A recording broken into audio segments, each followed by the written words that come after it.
저 뚱뚱한 아가씨로 하겠습니다. 여러분, 사람을 볼 때 외모만 보시나요? 아니면 마음을 보시나요?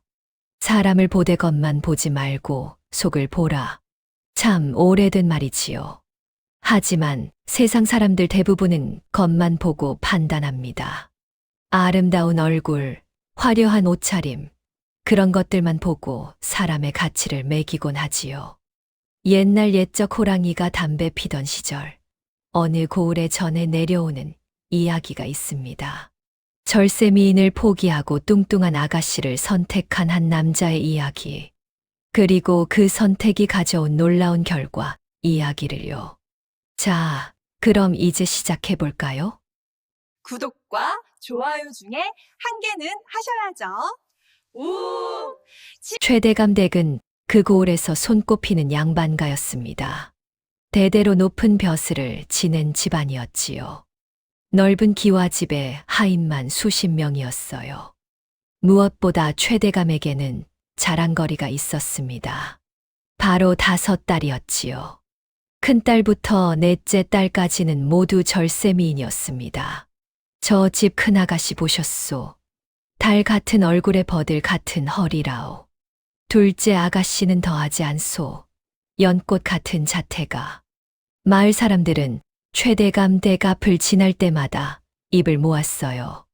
혼처를 구하는 중매쟁이들이 대문 앞에 줄을 섰습니다. 모두 절세미인 딸들을 며느리로 삼고 싶어 했지요. 하지만 문제가 하나 있었습니다. 막내딸이었어요. 이름은 복심. 언니들과는 달리 통통한, 아니, 솔직히 말하면 뚱뚱한 체격이었습니다. 얼굴도 둥글둥글했지요. 언니들의 화려한 미모에 가려져 늘 구석에 조용히 앉아 있었어요. 막내는 좀 그렇지 않소. 대감 부부도 속으로 한숨을 쉬곤 했습니다. 내 딸은 잘 시집 보낼 수 있겠지만 막내는 걱정이었지요. 그런데 어느 날이었습니다. 최대감이 갑자기 쓰러졌어요. 대감마님, 대감마님. 하인들이 부축했지만 대감은 의식이 흐릿했습니다. 온몸에 열이 펄펄 끓었지요. 이상한 병이었어요. 어서 의원을 부르거라. 마님이 소리쳤어요. 고을에서 유명한 의원들이 여럿 왔습니다. 진맥도 하고 침도 놓고 약도 바꿔봤지요. 하지만 아무도 원인을 알아내지 못했어요. 차도가 전혀 없었습니다. 나흘째 되는 날이었습니다.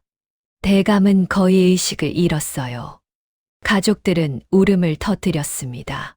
아버님, 정신 차리세요. 딸들이 손을 잡고 울었지요. 이대로 대감 마님을 보내야 하는 건가요? 마님도 눈물을 흘렸습니다. 그때였어요. 마님, 혹시 산에 사는 약초꾼을 아십니까? 늙은 하인 하나가 조심스럽게 물었습니다. 약초꾼, 그게 무슨 소리냐? 제가 어제 산에 갔다가 우연히 만났습니다. 석봉이라는 젊은이인데 약초에 대해 아주 해박하더이다. 지금 의원도 손 못 쓰는데 약초꾼이 무슨 소용이냐? 마님이 소리쳤어요. 하지만 달리 방법이 없었습니다. 지푸라기라도 잡는 심정이었지요. 좋다. 어서 그 사람을 데려오너라. 하인이 급히 산으로 달려갔습니다. 해질 무렵 한 젊은이가 하인을 따라왔어요. 평범한 옷차림의 등에는 약초 바구니를 메고 있었지요. 이름은 석봉이었습니다. 대감마님 증세가 어떠십니까? 석봉이 조심스럽게 물었어요. 고열의 의식이 흐릿하고 이상한 헛소리를 하십니다. 혹시 며칠 전에 특별히 드신 게 있습니까? 글쎄, 산에서 나무를 캐 오셨다가, 석봉이 무릎을 쳤습니다. 혹시 그때 잘못된 풀을 드신 게 아닐까요? 증세를 들어보니 독초를 잘못 드신 것 같습니다. 독초라니, 가족들이 깜짝 놀랐어요.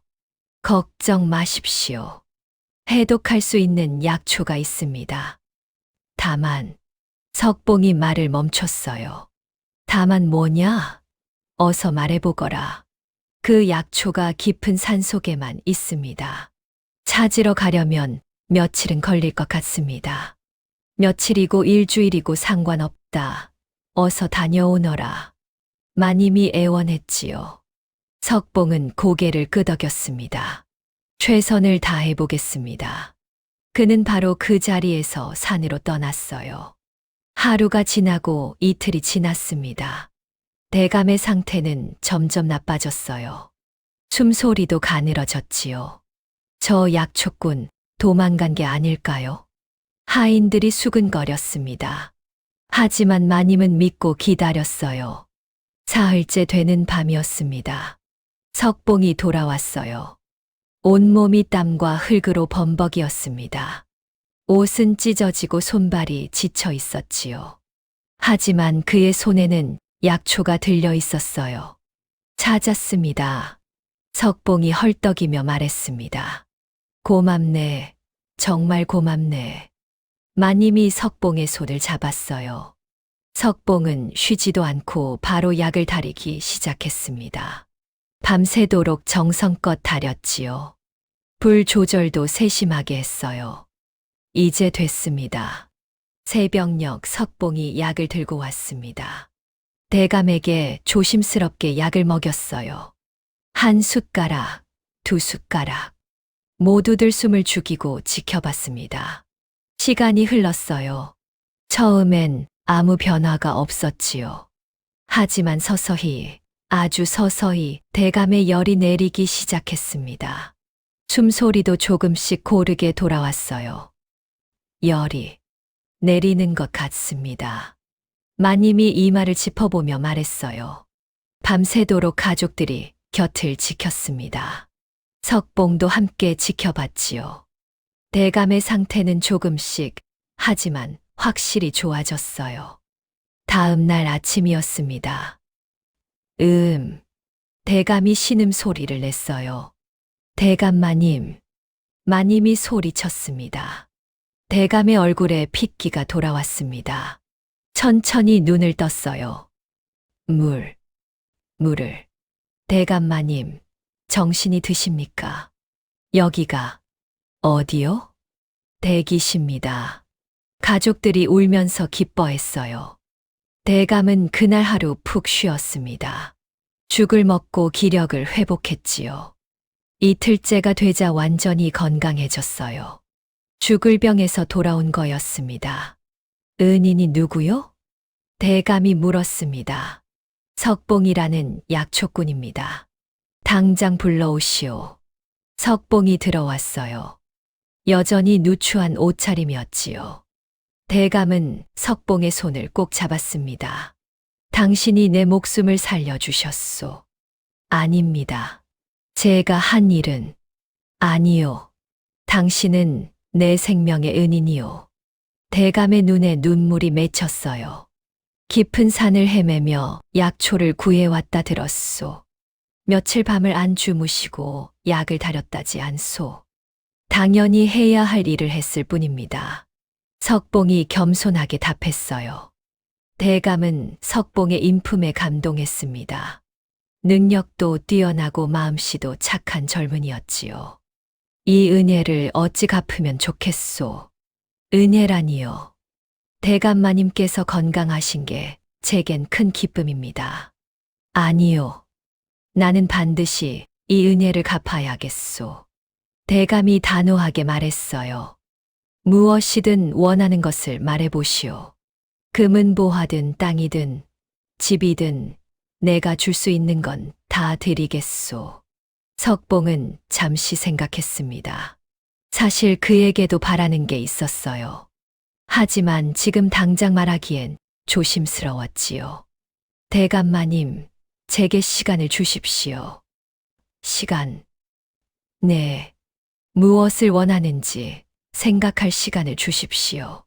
소원이 정해지면 다시 찾아뵙겠습니다. 대감이 고개를 끄덕였어요. 좋소. 한 달이든 1년이든 생각하시오. 하지만 약속하오.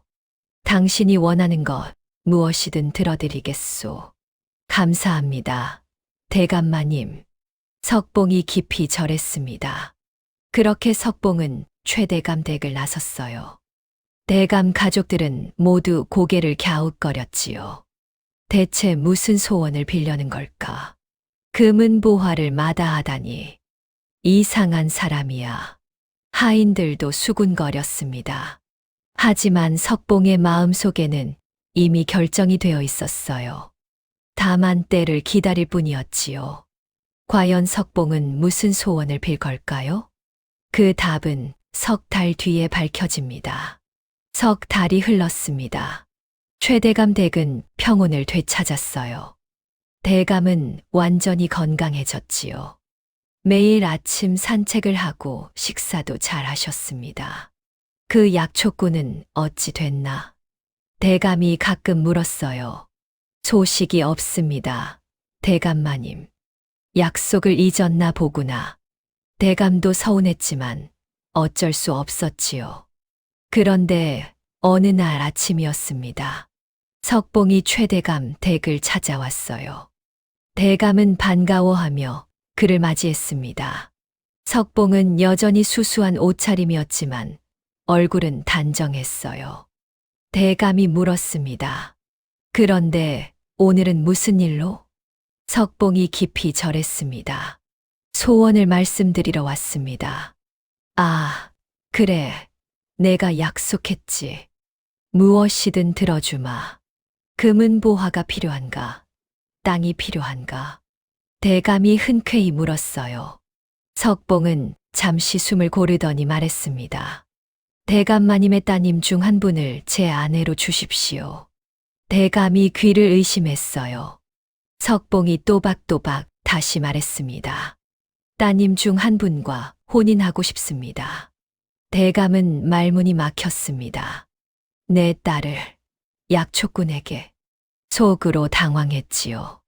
하지만 약속은 약속이었어요. 목숨을 살려준 은인이었습니다. 그게. 대감이 말을 더듬었어요. 대감마님, 약속을 어기시렵니까? 석봉이 조용히 물었습니다. 대감은 한숨을 쉬었어요. 절세미인 딸들을 평민에게 시집 보내다니 마음이 아팠습니다. 하지만 양반의 체면이 있었지요. 약속을 어길 순 없었어요. 좋다. 약속은 지켜야지. 대감이 비장하게 말했어요. 하지만 조건이 있네. 자네가 직접 고르게. 5달 중에서 한 번만 선택하게. 감사합니다. 대감마님. 석봉이 깊이 절했습니다. 대감은 마님을 불렀어요. 여보, 딸들을 모두 데려오시오. 네. 왜요? 그냥 데려오시오. 마님이 딸들을 불렀습니다. 잠시 후 5딸이 들어왔어요. 첫째부터 넷째까지는 정말 아름다웠습니다. 화려한 한복을 입고 머리를 곱게 빗었지요. 자태가 우아했어요. 막내 복심은 맨 끝에 서 있었습니다. 수수한 베이지색 한복이었어요. 통통한 볼에 둥근 얼굴이었지요. 조용히 고개를 숙이고 있었습니다. 자, 이 5이 내 딸들이네. 대감이 소개했어요. 속으로는 복잡했지요. 아름다운 내 딸들을. 하필 약초꾼에게. 하지만 어쩔 수 없이. 당연히 미인 넷 중 하나를 고르겠지. 복심이는 설마 고르겠어? 대감은 복심이가 선택될 거라곤 꿈에도 생각 못했습니다. 하인들도 수군거렸어요. 저 약초꾼이 운이 좋다고 절세미인을 아내로 맡는다고 부러워했지요. 석봉은 천천히 5딸을 살펴봤습니다. 첫째를 봤어요. 아름다웠지요. 하지만 눈빛이 거만했습니다. 둘째를 봤어요. 고왔지요. 하지만 표정이 차가웠습니다. 셋째, 넷째도 마찬가지였어요. 겉은 화려했지만 눈빛엔 교만함이 있었지요. 마지막으로 막내 복심을 봤습니다. 복심은 고개를 숙이고 있었어요. 하지만 슬쩍 올려다본 눈빛이 달랐습니다. 맑고 순수했지요. 겸손함이 묻어났어요. 석봉은 결심했습니다. 저 아가씨로 하겠습니다. 손가락이 복심을 가리켰어요. 대감이 눈이 휘둥그레졌습니다. 막내를 고른다고? 네, 저 막내 아가씨를 제 아내로 삼고 싶습니다. 방 안이 조용해졌어요. 모두가 믿을 수 없다는 표정이었지요. 저기, 자네, 정말인가? 대감이 다시 확인했어요. 네, 확실합니다. 다시 고를 기회를 주겠네. 천천히 생각해보게. 아닙니다. 제 선택은 막내 아가씨입니다. 석봉이 단호하게 말했어요. 마님이 기절할 것 같았습니다. 여보, 저 사람 정신이 온전한 거요. 언니들도 수군거렸어요. 저 사람, 눈이 이상한가? 우리 넷을 두고 복심이를 고르다니. 속으로는 안도했지요. 자기들이 약초꾼에게 시집가지 않아도 되니까요. 하인들은 입을 다물지 못했어요. 세상에 절세미인들을 놔두고 뚱뚱한 막내를 고르다니. 복심 본인도 놀랐습니다. 저요? 네, 아가씨. 제 아내가 되어 주시겠습니까? 석봉이 정중히 물었어요. 복심은 얼굴이 빨개졌습니다. 평생 무시당하고 살았는데 누군가 자신을 선택해 준 거였어요. 저는 시간을 드리겠습니다. 천천히 생각하십시오. 대감은 멍한 표정이었어요. 내가 아끼던 미인 딸들은 안 가고 복심이가 시집을 가다니. 복잡한 심경이었지요. 기쁜 건지 서운한 건지 알 수 없었습니다. 며칠 뒤 복심이 답했어요. 혼인하겠습니다. 대감은 어쩔 수 없었지요. 약속을 지켜야 했습니다. 좋다. 혼례를 준비하거라. 마님이 항의했지만 대감은 단호했어요. 약속은 지켜야 한다고 했습니다. 복심이도 이미 동의했으니 막을 수 없다고 했지요. 대감도 마음이 무거웠지만 결정했습니다. 혼례 준비가 시작됐어요. 대감은 체면 때문에 성대하게 치르기로 했습니다. 비록 약초꾼이지만 내 딸의 혼례다. 초라하게 할 순 없네. 음식도 푸짐하게 장만했어요. 하객들도 많이 초대했지요. 혼례 당일이 왔습니다. 마을 사람들이 모여들었어요. 모두 수군거렸지요. 최대감 댁 막내가 시집간다며. 신랑이 약초꾼이라던데 왜 막내를 고른 거래? 미인 언니들은 놔두고 하객들도 의아해했어요. 석봉은 단정한 혼례복을 입고 나타났습니다. 수수했지만 품위가 있었어요. 복심도 혼례복을 입었습니다. 수줍은 표정이었지요. 혼례가 시작됐어요. 절을 올리고 술을 나눴습니다. 전통대로 진행됐지요. 하객들은 여전히 수군거렸어요. 신랑 눈이 정말 이상한가 봐. 절세미인들 놔두고. 하지만 석봉은 신경 쓰지 않았습니다. 복심만 바라봤어요. 복심도 조용히 미소 지었습니다. 평생 무시당했는데 이렇게 혼례를 올리다니 꿈만 같았어요. 혼례가 끝나고 석봉은 복심을 데리고 자신의 집으로 갔습니다. 대감 가족들은 배웅하며 복잡한 표정을 지었지요. 복심아, 잘 살아라. 네, 아버님. 힘들면 언제든 돌아오렴. 마님이 눈물을 닦았어요. 언니들도 인사했습니다. 동생, 행복해. 응, 언니들도. 복심은 석봉을 따라갔어요. 마을 사람들은 여전히 고개를 갸웃거렸습니다.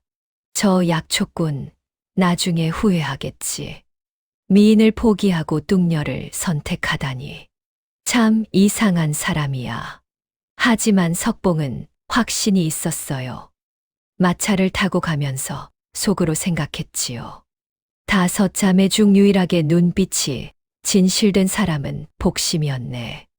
아름다운 외모는 늙으면 사라지지만 선한 마음은 평생 변하지 않는 법이지. 내 선택이 옳았어. 복심도 마차 안에서 생각했습니다. 이분은 외모가 아닌 나를 봐주셨어. 평생 무시당했는데 처음으로 인정받았어. 열심히 살아야지. 좋은 아내가 되어야지. 두 사람은 서로를 믿었어요. 마을 사람들은 몰랐지요. 이 선택이 얼마나 놀라운 결과를 가져올지. 석봉의 집은 마을 외곽에 있었습니다. 작은 오두막이었어요. 방 2칸의 부엌이 전부였지요. 지붕은 낡았고 벽은 금이 가 있었습니다. 복심은 처음 집을 보고도 놀라지 않았어요. 이곳이 우리 집이군요. 밝게 웃으며 말했습니다. 석봉은 미안했어요. 대감대 기와집에서 살던 복심이 이런 누추한 곳에 와야 하다니. 불편하겠소. 아니에요. 우리 둘이 함께 가꾸면 되지요. 복심은 곧바로 소매를 걷어붙였습니다. 집안을 둘러봤어요. 먼지가 가득했지요. 물건들도 아무렇게나 놓여 있었습니다. 여보, 제가 정리해 볼게요. 복심은 하루 종일 청소했어요. 먼지를 털고 바닥을 닦았습니다. 물건들을 제자리에 정리했지요. 저녁이 되자 집이 깨끗해졌어요. 석봉이 감탄했습니다. 당신 손이 정말 야무지요. 복심은 부엌도 정리했어요. 쌀독을 열어보니 쌀이 얼마 없었습니다. 장독대도 거의 비어 있었지요. 이걸로 어떻게 살림을 꾸려야 하나. 보통 사람이라면 걱정했겠지요. 하지만 복심은 달랐습니다. 다음 날 아침 복심은 시장에 갔어요. 돈이 많지 않았지만 꼼꼼히 살폈습니다. 싼 채소를 골랐어요. 하지만 신선한 것만 골랐지요. 조금 늦은 시간에 가서 흥정도 했습니다. 상인들이 오늘 못 팔면 버릴 물건을 복심의 재치에 웃으며 값을 깎아줬어요. 집으로 돌아와 음식을 만들었습니다. 적은 재료로 푸짐한 반찬을 만들었어요. 손맛이 좋았지요. 석봉이 맛을 보고 놀랐습니다. 이렇게 맛있는 음식은 처음이요. 많이 드세요. 복심은 뿌듯했어요. 매일 이렇게 알뜰하게 살림을 꾸렸습니다. 한 푼이라도 아껴 쓰고 낭비하지 않았어요. 한 달이 지났습니다. 석봉이 쌀독을 보고 깜짝 놀랐어요. 여보, 쌀이 아직도 이렇게 많이 남았소? 조금씩 아껴 쓰면 오래 가요. 복심의 살림 솜씨는 놀라웠습니다. 어느 날이었어요. 석봉이 산에서 약초를 캐왔습니다. 복심이 보더니 색깔과 신선도로 며칠 된 것이라고 알아챘어요. 실수로 가져온 거였지요. 복심이 다른 약초들도 살폈습니다. 약효가 좋은 것과 보통인 것을 척척 구분했어요. 석봉이 놀라 물었습니다. 어릴 적 어머니께서 가르쳐 주셨다고 복심이 답했지요. 미인 언니들은 관심이 없었지만 자신만 열심히 배웠다고 했습니다. 석봉은 감탄했어요. 이 사람은 정말 대단하구나. 며칠 후 복심이 제안했습니다. 여보, 우리 장에 나가서 약초를 팔아요. 장에서요? 네, 제가 좋은 약초를 골라드릴게요. 그럼 더 비싸게 팔 수 있어요. 석봉도 좋다고 했어요. 다음 장날 두 사람은 약초를 가지고 나갔습니다. 복심이 미리 골라둔 최상품 약초만 가져갔어요. 빛깔도 좋고 향도 진했지요. 장터에 자리를 폈습니다. 사람들이 지나가다 보더니 약초의 품질에 감탄했어요. 복심이 정직하게 설명했습니다. 어느 산에서 캤는지, 언제 캤는지, 어떻게 보관했는지 사람들이 믿음이 갔어요. 이 집은 정직하다고 입소문이 났지요. 약초가 잘 팔렸습니다. 다른 약초 장수들은 질투했어요. 저 뚱뚱한 아낙네가 뭘 안다고. 하지만 손님들은 복심 부부 쪽으로만 갔습니다. 한 달, 두 달이 지났어요. 소문이 퍼졌습니다. 저 약초꾼 부부 물건이 제일 좋다더라. 정직하고 실력도 있대. 장날마다 손님이 줄을 섰어요. 석봉과 복심은 열심히 일했습니다. 새벽부터 밤늦게까지 약초를 다듬고 골랐지요. 돈이 조금씩 모였어요. 석 달째 되는 날이었습니다. 복심이 석봉에게 말했어요. 여보, 우리 돈 좀 모였어요. 얼마나요? 집 한 채 살 수 있을 만큼이요. 석봉이 깜짝 놀랐습니다. 정말이요? 벌써? 네. 우리 좀 더 큰 집으로 이사해요. 두 사람은 마을 안쪽에 작은 집을 샀어요. 방도 3칸이고 마당도 있었지요. 이사를 하는 날 이웃들이 구경 왔습니다. 결혼한 지 석 달밖에 안 됐는데 벌써 집을 샀다며 놀라워했어요. 마을 사람들은 복심을 다시 봤어요. 처음엔 뚱뚱한 아낙네라고 무시했었지만 이제는 달랐습니다. 살림 솜씨가 보통이 아니라고 남편이 복 타고났다고 말했지요. 복심은 기뻤어요.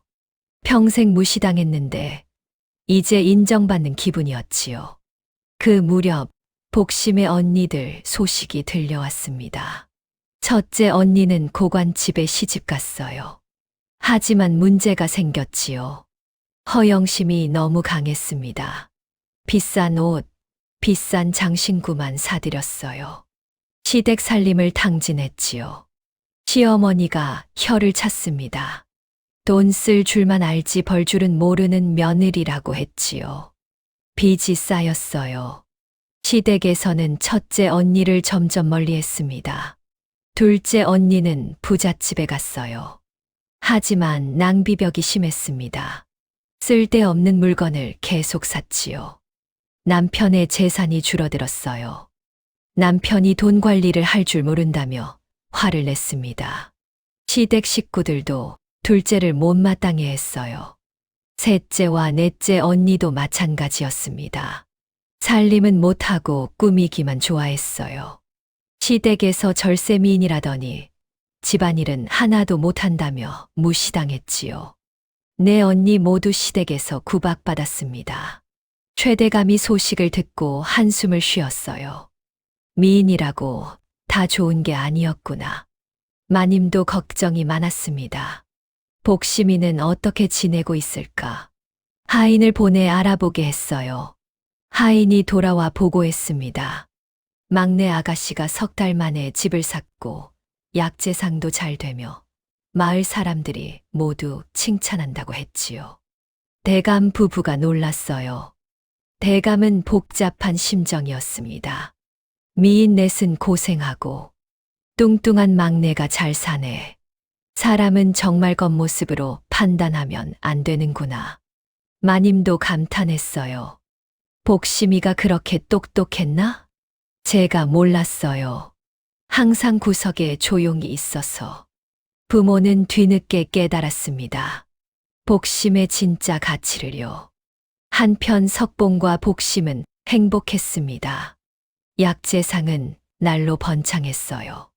단골 손님들이 이 집 약초가 제일 좋고 정직하며 믿을 수 있다고 입소문을 냈지요. 복심은 손님들을 친절하게 대했습니다. 약초에 대해서도 자세히 설명해 줬어요. 석봉은 아내가 자랑스러웠어요. 당신을 선택한 게 내 인생 최고의 결정이었소.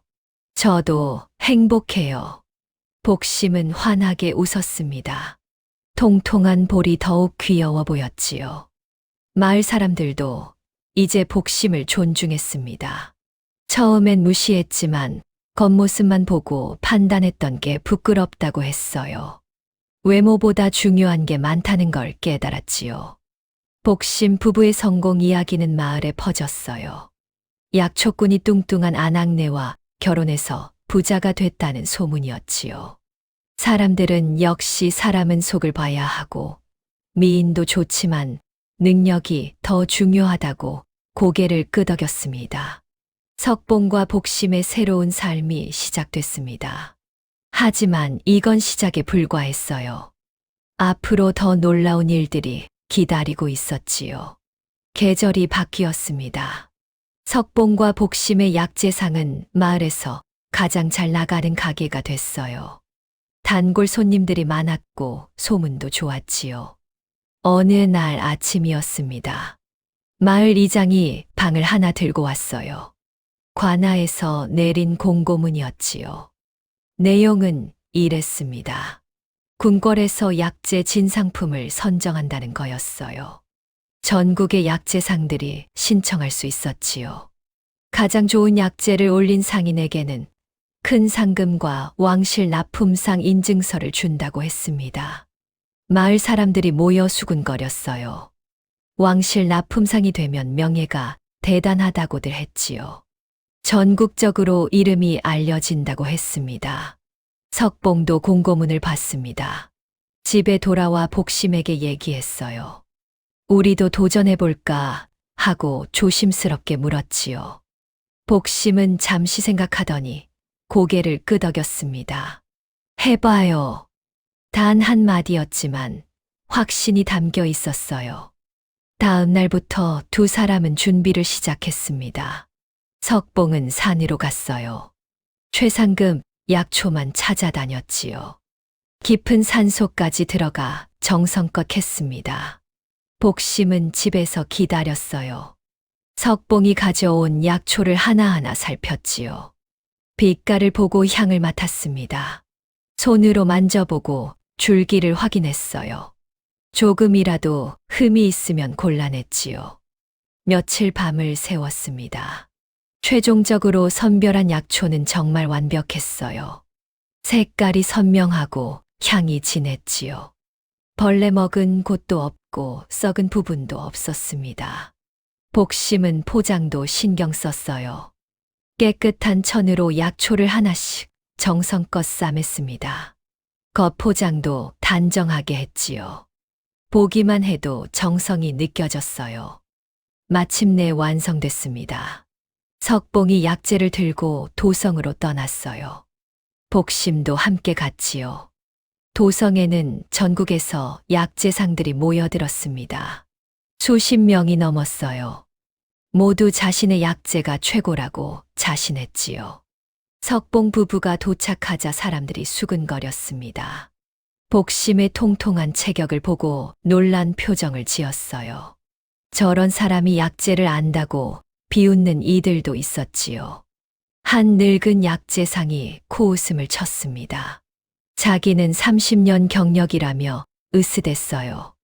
시골 부부가 무얼 알겠냐고 깔봤지요. 다른 상인들도 마찬가지였습니다. 석봉 부부를 무시하는 눈빛이었어요. 하지만 석봉과 복심은 신경 쓰지 않았습니다. 묵묵히 자기 차례를 기다렸지요. 며칠 후 심사가 시작됐습니다. 왕실 어의들이 나왔어요. 3명의 노련한 의원들이었지요. 하나하나 약재를 살폈습니다. 색깔을 보고 향을 맡았어요. 손으로 만져보고 맛도 봤지요. 대부분의 약재는 고개를 저었습니다. 색이 바래거나 향이 약했어요. 벌레 먹은 것도 있었지요. 포장도 조잡했습니다. 늙은 약재상의 차례가 왔어요. 자신만만하게 약재를 내밀었지요. 어이들이 살펴봤습니다. 잠시 고개를 끄덕이더니 한쪽에 따로 놓았어요. 나쁘진 않다는 뜻이었지요. 늙은 약재상이 의기양양했습니다. 주변 상인들도 부러워했어요. 드디어 석봉 부부의 차례였습니다. 복심이 정성스럽게 싼 약재를 펼쳤어요. 어이들의 눈빛이 달라졌습니다. 첫 번째 어이가 약초를 들어 살폈어요. 빛에 비춰보고 자세히 들여다봤지요. 그리곤 옆 어이에게 넘겼습니다. 두 번째 어이도 감탄하는 표정이었어요. 향을 맡아보더니 고개를 끄덕였지요. 세 번째 어이가 직접 맛을 봤습니다. 약효를 확인하는 거였어요. 눈을 감고 음미하더니 천천히 고개를 끄덕였습니다. 세 어이가 서로 눈을 마주 봤어요. 동시에 미소를 지었지요. 첫 번째 어이가 입을 열었습니다. 이렇게 완벽한 약재는 처음 봅니다. 주변이 조용해졌어요. 두 번째 어이도 말했습니다. 색깔, 향, 약효 모두 최상급이라고 했어요. 보관 상태도 완벽하다고 했지요. 세 번째 어이가 덧붙였습니다. 포장도 정성스럽고 정갈하다고 했어요. 이런 약재를 왕께 올려도 손색이 없다고 했지요. 결과가 나왔습니다. 석봉 부부가 선정됐어요. 궁궐 관리가 나와 발표했습니다. 올해 왕실 진상품 약재상으로 석봉을 선정한다고 했지요. 상금도 내려졌습니다. 은자 100냥이었어요. 보통 사람이 몇 년은 벌어야 하는 큰 돈이었지요. 왕실 납품상 인증서도 받았습니다. 붉은 도장이 찍힌 공식 문서였어요. 이제부터 왕실의 약재를 납품할 자격이 생긴 거였지요. 석봉과 복심은 깊이 절했습니다. 주변 약재상들은 어안이 벙벙했어요. 늙은 약재상은 믿을 수 없다는 표정이었습니다. 30년 경력인 자기가 아니라 시골 부부가 선정됐다니 말이에요. 복심을 비웃던 상인들도 입을 다물지 못했어요. 저 뚱뚱한 아낙네가 약재를 저렇게 잘 안다니 충격이었지요. 어이들이 석봉 부부를 불렀습니다. 어떻게 이런 약재를 구했냐고 물었어요. 석봉은 복심을 소개했지요. 아내가 약초에 대해 해박하다고 했습니다. 복심이 겸손하게 설명했어요. 어릴 적 어머니께 배웠다고, 그 후로 계속 공부했다고 했지요. 어이들이 감탄했습니다. 이렇게 젊은 아낙네가 이런 실력을 갖췄다니 대단하다고 했어요. 늙은 약재상이 석봉 부부에게 다가왔습니다. 처음에 오만한 태도는 사라졌어요. 고개를 숙이고 사과했지요. 무시해서 죄송하다고, 자기가 교만했다고 했습니다. 다른 상인들도 줄지어 인사했어요. 가르침을 청하는 이들도 있었지요. 복심은 친절하게 응대했습니다. 원망하지 않고 오히려 조언을 해줬어요. 도성에서의 일정이 끝나고 두 사람은 마을로 돌아왔습니다. 소문은 벌써 퍼져 있었어요. 마을 입구부터 사람들이 모여 있었습니다. 박수를 치고 축하해 줬지요. 우리 마을의 자랑이요. 왕실 납품상이라니. 마을 잔치가 열렸어요. 석봉 부부를 위한 자리였지요. 이장이 술잔을 들고 축사했습니다. 마을을 빛냈다고, 명예롭다고 했어요. 사람들의 태도가 완전히 바뀌었습니다. 예전에 복심을 무시하던 이들도 이젠 존경의 눈빛이었어요. 아낙네들이 복심에게 다가와 조언을 구했지요. 어떻게 그렇게 약초를 잘 아십니까? 저희도 좀 가르쳐 주세요. 복심은 웃으며 알려줬어요. 차별하지 않고 친절하게 설명했지요. 마을 아이들도 복심을 따랐습니다. 착한 아주머니라고 좋아했어요. 석봉은 뿌듯했습니다. 아내 덕분에 이렇게 큰 영광을 얻었어요. 왕실 납품상이라는 명예도 얻었지요. 무엇보다 복심이 인정받는 게 기뻤습니다. 평생 무시당했던 아내가 이제 존경받고 있었어요. 며칠 후 최대감 댁에서 소식을 들었습니다. 하인이 급히 달려왔어요. 대감마님께서 축하한다는 전갈이었지요. 꼭 한번 들르라고 했습니다. 석봉과 복심은 친정을 방문했어요. 대감 부부가 반갑게 맞이했습니다. 대감은 복심을 다시 봤어요. 예전엔 무심했는데 이젠 달랐지요. 자랑스러운 눈빛이었습니다. 마님도 눈물을 글썽였어요. 막내딸이 이렇게 훌륭하게 성장했다니 감격스러웠지요. 대감이 말했습니다. 내가 우리 집안을 빛냈다고, 사위도 훌륭하다고 했어요. 복심은 겸손하게 답했습니다. 모두 부모님 덕분이라고, 어릴 적 가르침 덕분이라고 했지요. 언니들도 하나둘 소식을 듣고 찾아왔습니다. 네 언니 모두 초라한 모습이었어요. 첫째는 시댁에서 쫓겨날 뻔했다가 간신히 붙어 있었지요. 둘째는 남편과 사이가 나빴어요. 셋째와 넷째도 시댁에서 구박받고 있었습니다. 언니들은 복심을 부러워했어요. 너는 정말 잘 됐다. 우리는 미모만 믿고 살았는데 복심은 언니들을 위로했습니다. 아직 늦지 않았다고, 지금부터라도 노력하면 된다고 했어요. 언니들이 조언을 구했습니다. 어떻게 살림을 잘할 수 있냐고 물었지요. 복심은 친절하게 가르쳐 줬어요. 알뜰하게 쓰는 법, 약초 다루는 법, 정성껏 일하는 법을요. 언니들은 고마워했습니다. 동생을 무시했던 과거가 부끄러웠어요. 대감댁을 나서며 석봉이 말했습니다. 당신 덕분에 이 모든 게 가능했소. 복심은 고개를 저었어요. 우리 둘이 함께였으니까 가능했어요. 두 사람은 손을 잡고 걸었습니다. 마을로 돌아가는 길은 행복했어요.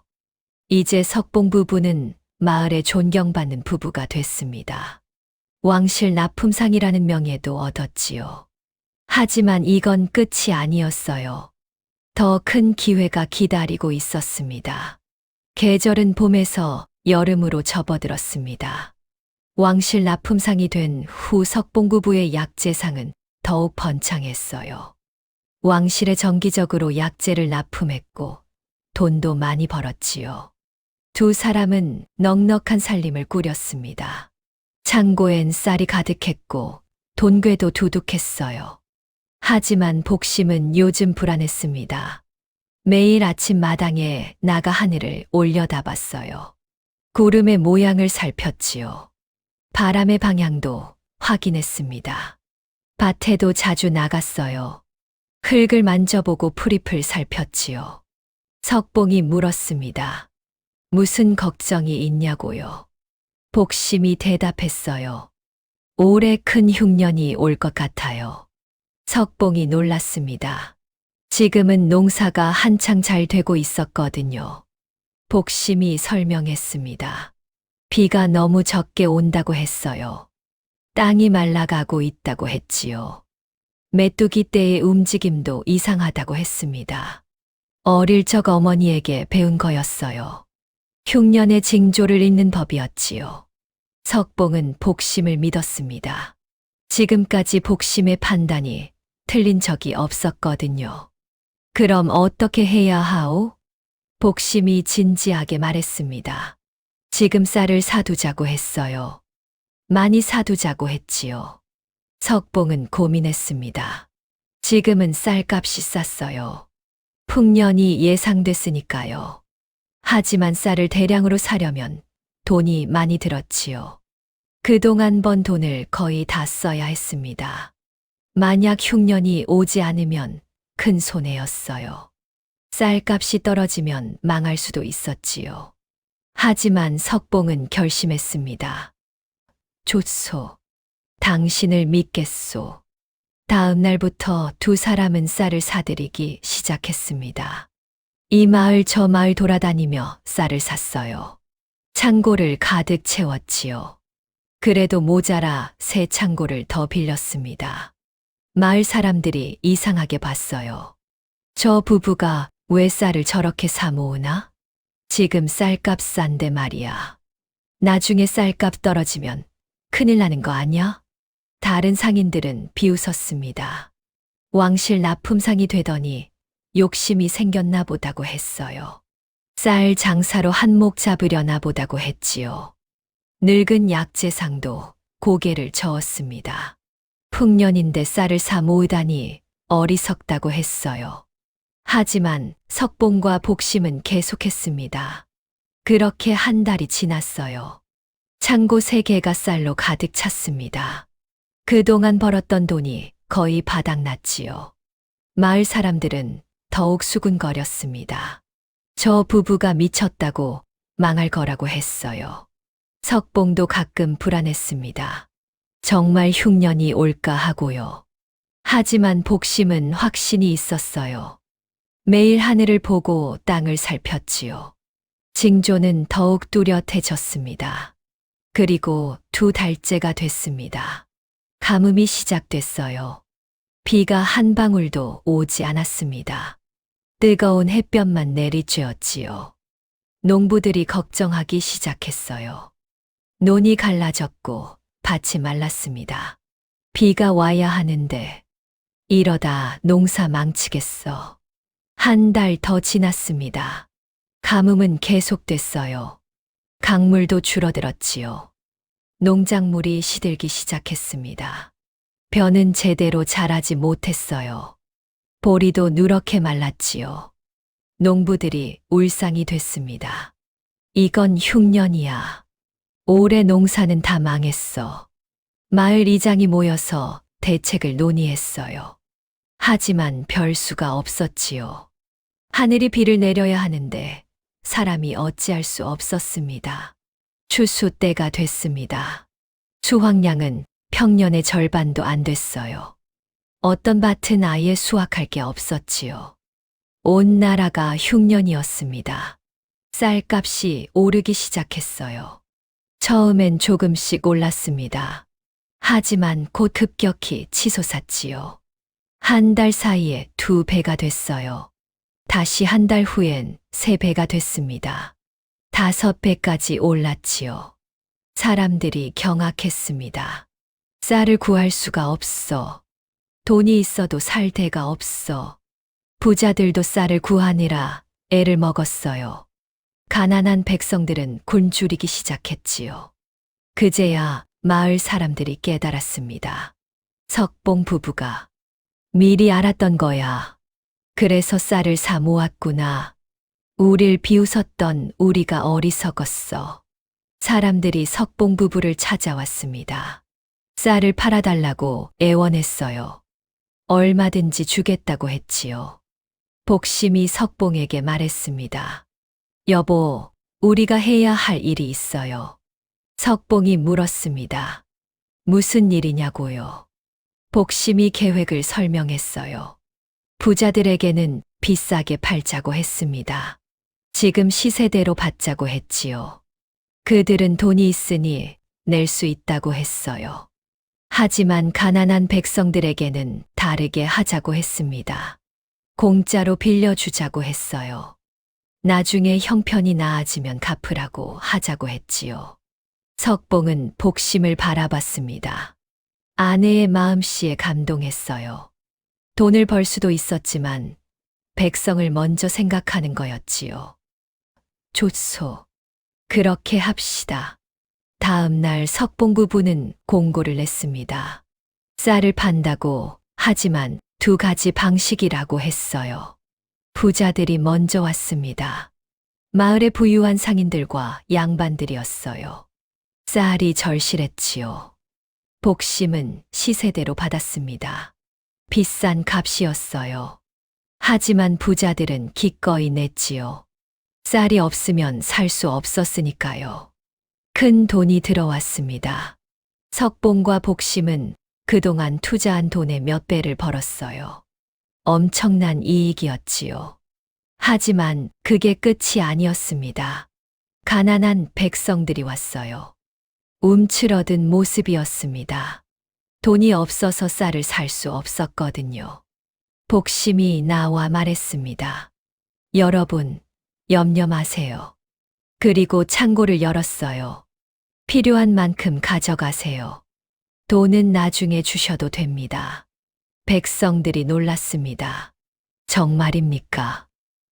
네. 형편이 나아지면 그때 갚으세요. 급하지 않아요. 어떤 이는 눈물을 흘렸어요. 어떤 이는 절을 했지요. 은인이십니다. 평생 잊지 않겠습니다. 복심은 공책에 이름을 적었습니다. 누가 얼마나 가져갔는지 기록했어요. 하지만 재촉하지 않았지요. 수백 가구가 쌀을 가져갔습니다. 모두 감격했어요. 굶주림에서 벗어날 수 있게 된 거였지요. 소문이 퍼졌습니다. 석봉 부부가 백성을 살렸다. 부자한테는 비싸게 팔고 가난한 이한테는 공짜로 빌려줬대. 정말 의로운 사람들이야. 이웃 마을까지 소문이 퍼졌어요. 다른 고을의 백성들도 찾아왔습니다. 석봉 부부는 그들도 도왔지요. 창고에 쌀이 바닥날 때까지 나눠줬습니다. 관아에서도 소식을 들었어요. 고을 수령이 석봉 부부를 불렀습니다.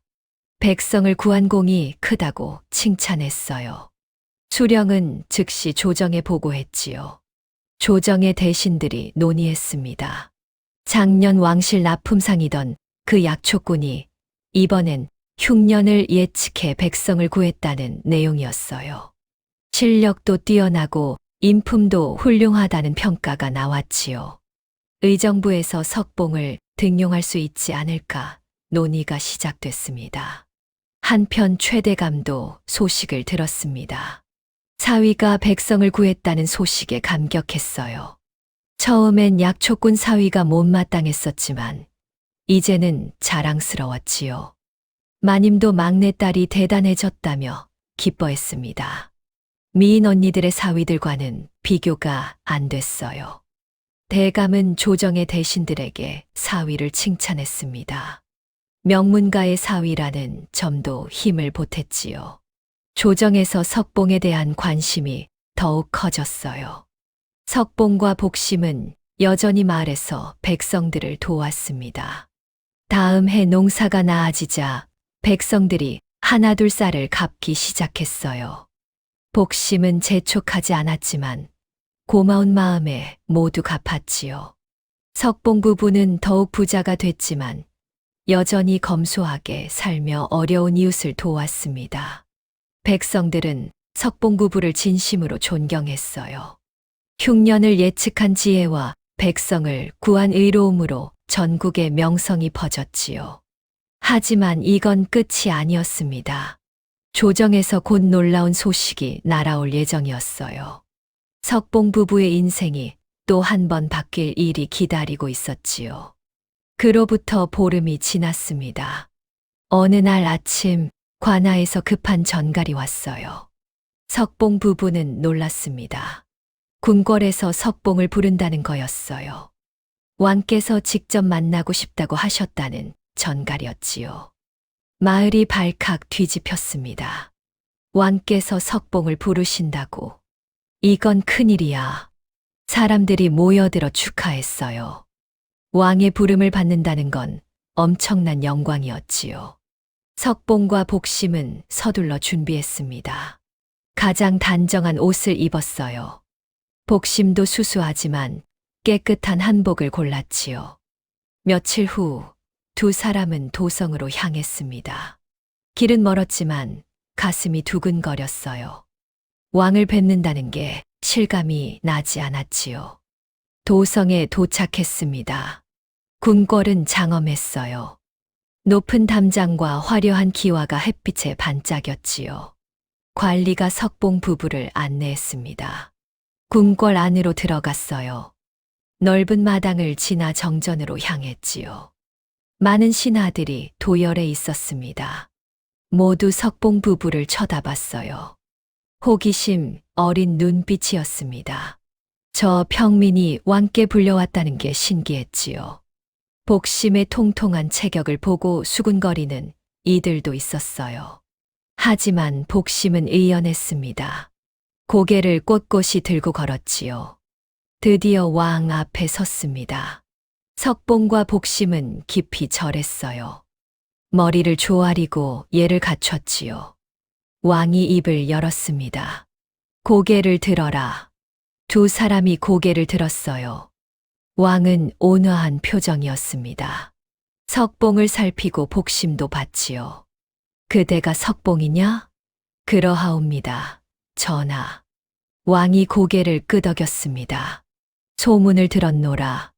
작년에 왕실 진상품 약재를 올렸고 올해는 흉년을 미리 예측해 백성을 구했다지. 석봉이 답했습니다. 모두 아내의 덕분이라고 했어요. 복심이 지혜롭고 선하다고 했지요. 왕이 복심을 받습니다. 그대가 석봉의 아내냐? 그러하옵니다. 전하. 약초와 날씨를 어찌 그리 잘 아는가? 복심이 겸손하게 답했어요. 어릴 적 어머니께 배웠다고 관찰하고 공부했다고 했지요. 왕이 감탄했습니다. 훌륭하구나. 그리고 신하들을 돌아봤어요. 이런 인재를 어찌 그냥 두겠는가? 조정에서 써야 하지 않겠는가? 신하들이 일제히 답했습니다. 당연히 등용해야 한다고 했어요. 왕이 명을 내렸습니다. 석봉을 정육품 관직에 임명한다고 했어요. 의약 관련 업무를 담당하라고 했지요. 정육품이면 상당히 높은 자리였습니다. 평민이 단번에 오를 수 있는 자리가 아니었어요. 신하들도 놀랐지요. 하지만 반대하는 이는 없었습니다. 석봉의 능력은 이미 증명됐으니까요. 왕은 복심에게도 하사품을 내렸습니다. 비단과 은자, 그리고 옥비녀였어요. 왕실에서 내리는 귀한 물건들이었지요. 그대의 지혜와 선행에 대한 상이니라. 복심은 감격했습니다. 깊이 절하며 감사를 드렸어요. 의식이 끝나고 두 사람은 궁을 나왔습니다. 관복도 하사받았어요. 석봉은 이제 정식 관리가 된 거였지요. 밖에는 최대감이 기다리고 있었습니다. 소식을 듣고 달려온 거였어요. 사위가 벼슬을 받았다는 소식에 너무 기뻤지요. 축하하네, 사위. 대감이 석봉의 손을 잡았어요. 눈시울이 붉어졌지요. 복심이도 정말 대단해. 왕께서 직접 하사품을 내리시다니. 마님도 와 있었습니다.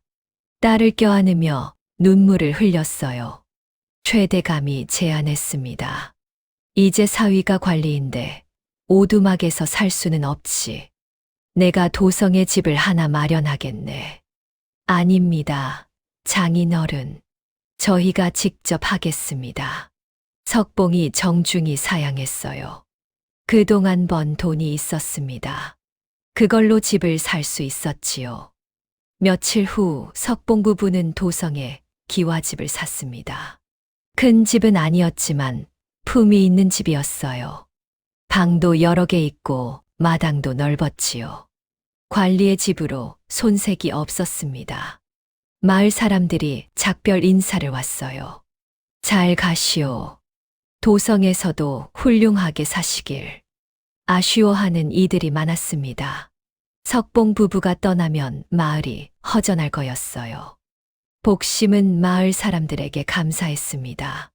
그동안 많은 도움을 받았다고 했어요. 언제든 오세요. 도성에서 기다릴게요. 이사를 마치고 도성 생활이 시작됐습니다. 석봉은 매일 궁에 출근했어요. 의약 업무를 열심히 배웠지요. 성실하고 유능했습니다. 동료 관리들도 석봉을 인정했어요. 처음엔 평민 출신이라고 무시하는 이들도 있었지요.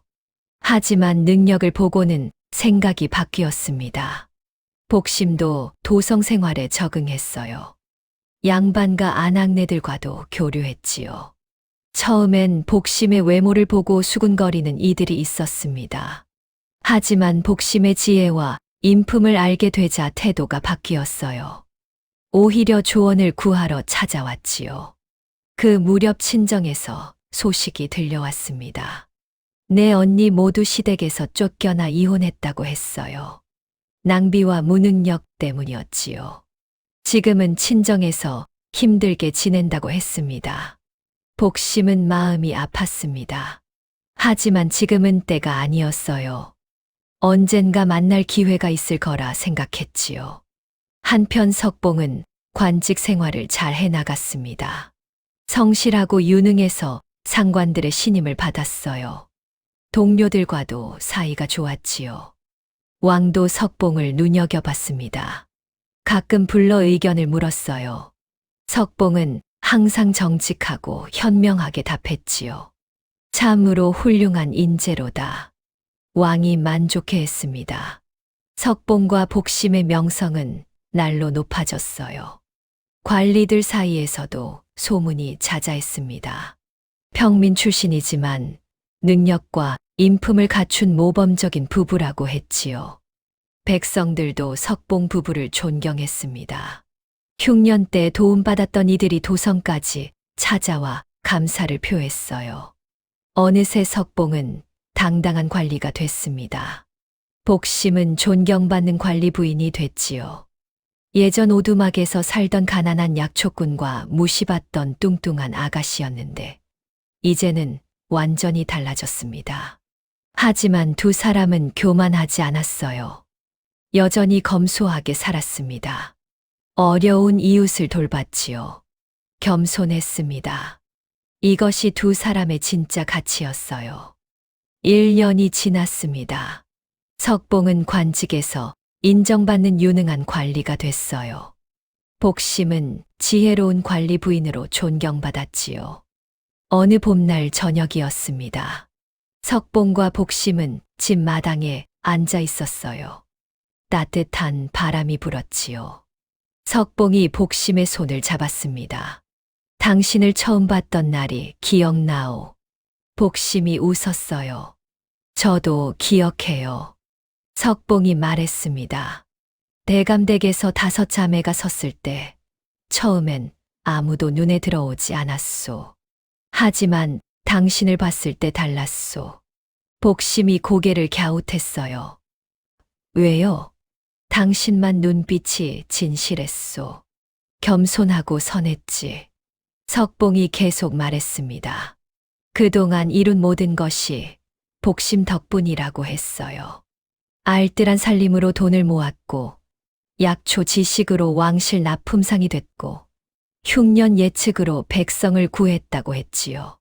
부도, 명예도, 지위도 모두 당신 덕분이요. 복심은 고개를 저었습니다. 아니에요.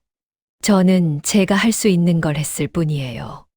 당신이 없었다면 나는 여전히 가난한 약초꾼이었을 거요. 복심이 석봉을 바라봤습니다. 여보, 저야말로 감사해요. 평생 외모 때문에 무시당했어요. 하지만 당신은 제 외모가 아닌 마음을 봐줬어요.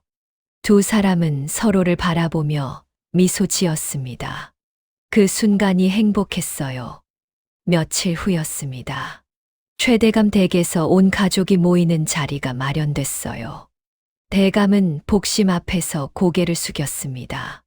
평생 겉모습으로 사람을 판단했다며 사과했어요. 진짜 가치는 마음과 능력에 있었다고 말했지요. 내 언니도 복심에게 사과했습니다. 무시했던 것을 후회한다고 했어요.